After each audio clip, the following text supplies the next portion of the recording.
Selamat pagi anak-anak. Selamat pagi, Bu. Apa kabarnya hari ini? Baik, Bu. Oke, sebelum kita mengawali segala sesuatu, marilah kita berdoa menurut agama dan kepercayaan kita masing-masing. Berdoa mulai.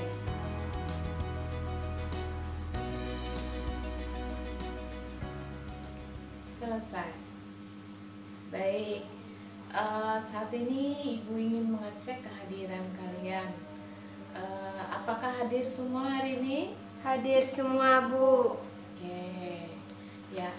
Apabila kita semua sudah dalam keadaan yang siap untuk belajar, nah, Ibu mengajak kalian untuk bisa fokus menyimak pembelajaran kita hari ini.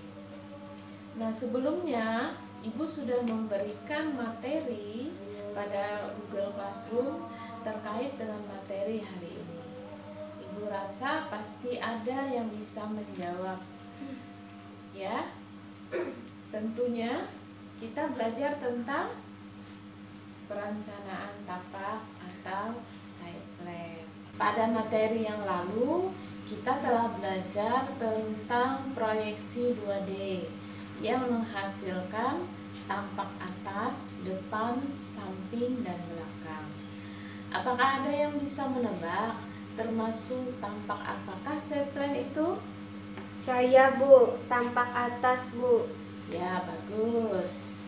Ya, anak-anak, kita juga perlu mempelajari side plan ini karena yang pertama merupakan kebutuhan agar mendapatkan izin mendirikan bangunan dari pihak yang berwenang.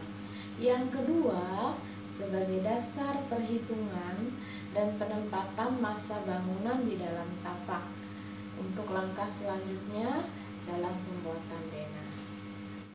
Ya, jadi side plan sangat penting untuk dipelajari ya. Nah, tapi sebelum Ibu menjelaskan lebih jauh tentang perencanaan tapak, mari cermati dulu tujuan pembelajaran kita pada pertemuan yang pertama kali ini.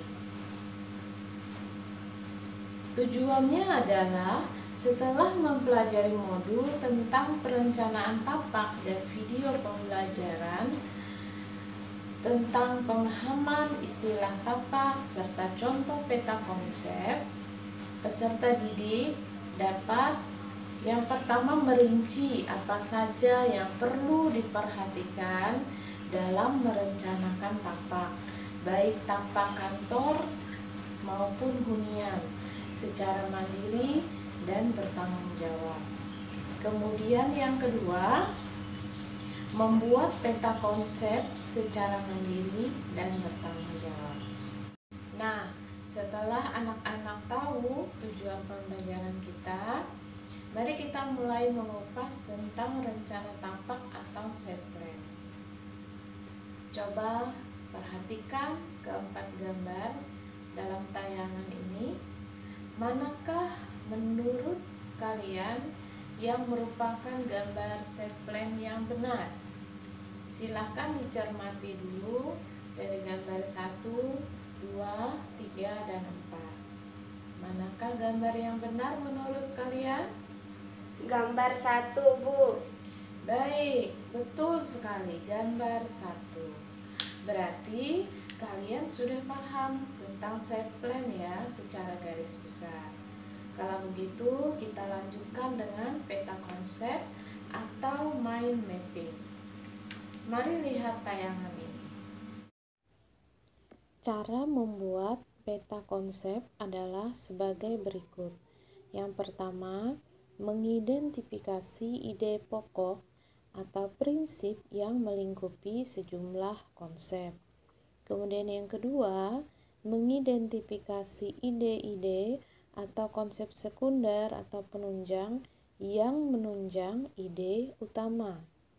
Selanjutnya ketiga, menempatkan ide utama di tengah atau di puncak dari peta konsep. Yang keempat, mengelompokkan ide sekunder di sekeliling ide utama yang secara visual menunjukkan hubungan ide-ide tersebut dengan ide utama. Berikut ini adalah contoh peta konsep untuk tapak kantor. Mari kita lihat bersama. Di situ ide utamanya diawali dengan semua kata tanya. Yang pertama, what. Yang kedua, who. Yang ketiga, where.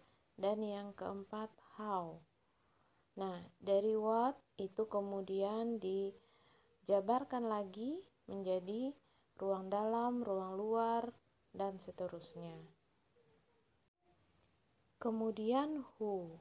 Who dibagi lagi ke dalam beberapa ranting.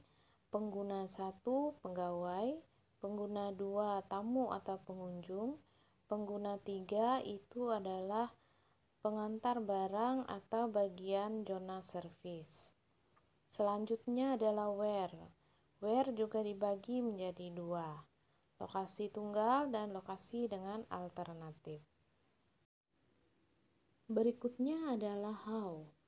How sendiri dibagi ke dalam 5 ranting, yaitu lokasi, kemudian sirkulasi, lanskap, bentuk bangunan, dan organisasi ruang.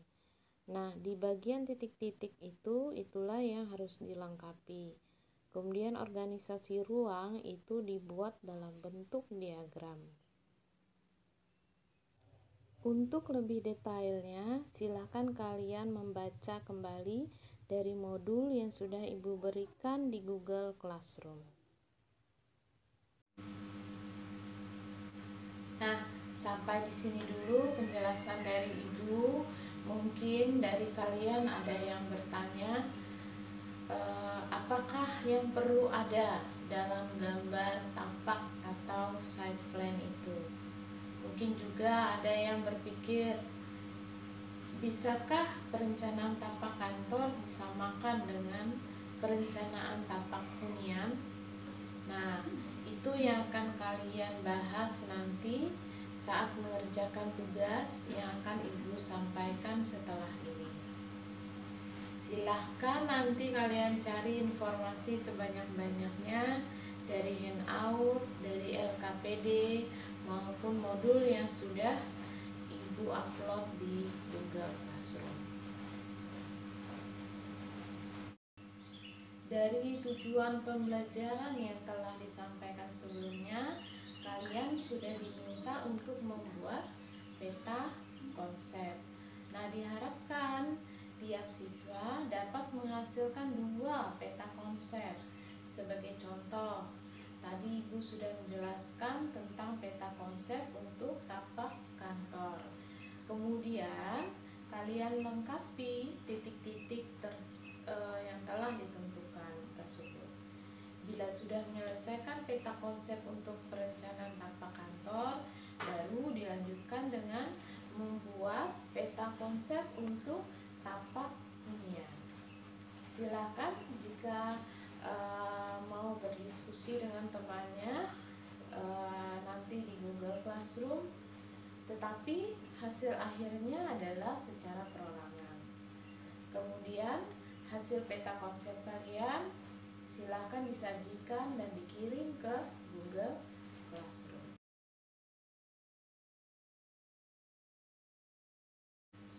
Baik anak-anak, kita jumpa lagi untuk membahas apa yang telah kalian selesaikan hari ini.